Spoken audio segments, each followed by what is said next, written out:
Wala siyang pakialam sa goals and dreams mo. Kahit na pinag-uusapan nyo ito, parang wala siyang naririnig. Ang isang tunay na taong nagmamahal will never ask to give up your dreams.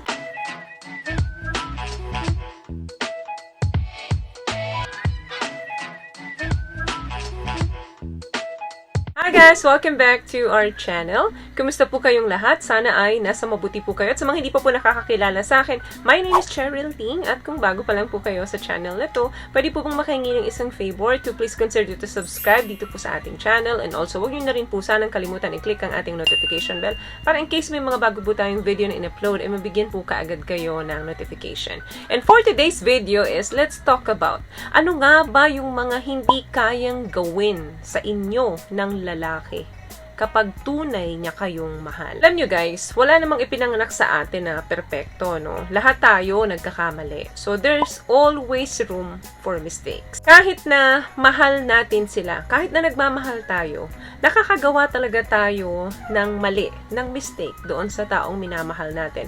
But there are certain things na hindi talaga kayang gawin ng isang lalaki kapag totoo kang mahal niya. Pag sa mga napag-usapan natin dito, sa mga nabanggit ko, ay tatlo ang pasok sa'yo at nangyayari ito sa'yo ngayon. Alam mo na ang kasagutan. Number 1, cheats on you.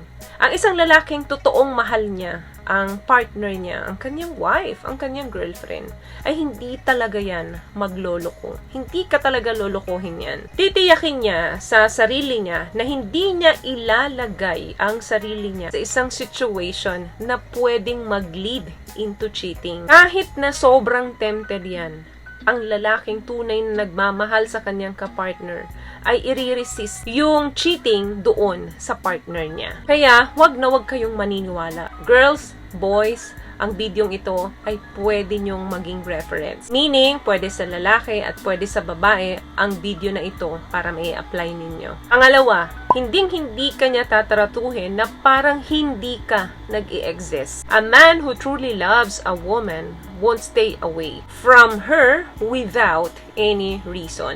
Lahat tayo may mga kanya-kanyang ginagawa sa buhay, sa trabaho, sa pamilya. So meaning to say, may mga busy schedule talaga tayo. Pero kung talagang mahal ka niyan, gagawa't-gagawa ng effort yan para hindi maputol yung inyong communication. Gumagawa ng effort yan to keep in touch with you and be with you despite of busy schedule. Hindi ka niyan ilalagay sa last. Hindi yan yung tipong gagawin niya muna yung lahat ng obligation niya sa trabaho, sa pamilya, sa kaibigan, then ikaw, hindi ka mahal kapag gano'n ang lalaki sa'yo. Or kahit ang babae, pag gano'n ang gawain sa'yo, asahan mo, hindi ka mahal niyan.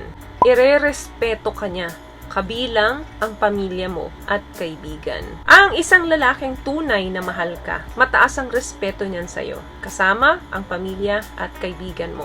Gaano man katerible ang situation, he will never cross that line. Panglima, hindi ka ipipressure niyan.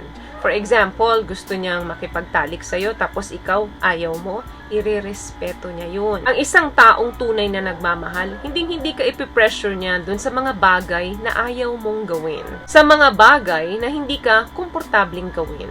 Alam niya na magkaiba kayong tao. Maaring gusto niya, ayaw mo. Maaring yung ayaw mo, gusto niya. Aring yung gusto mo naman, ayaw niya. Kung iba kasi, pipilitin ka pang gawin yung kahit na alam naman niyang hindi ka komportable doon. Minsan, gagawin pa niyang basihan na hindi mo siya mahal dahil hindi mo ginawa yung gusto niya.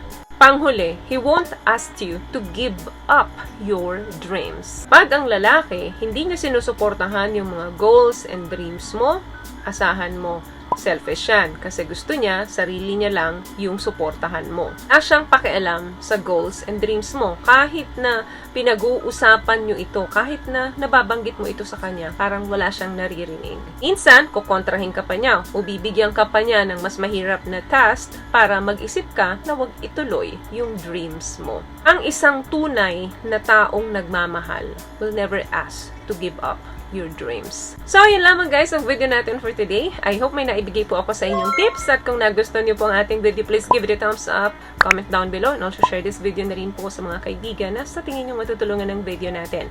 Once again, palagi po kayong mag-iingat at palagi po kayong manalangin. Thank you guys for watching and see you on my next one. Always love yourself and be a blessing. Bye!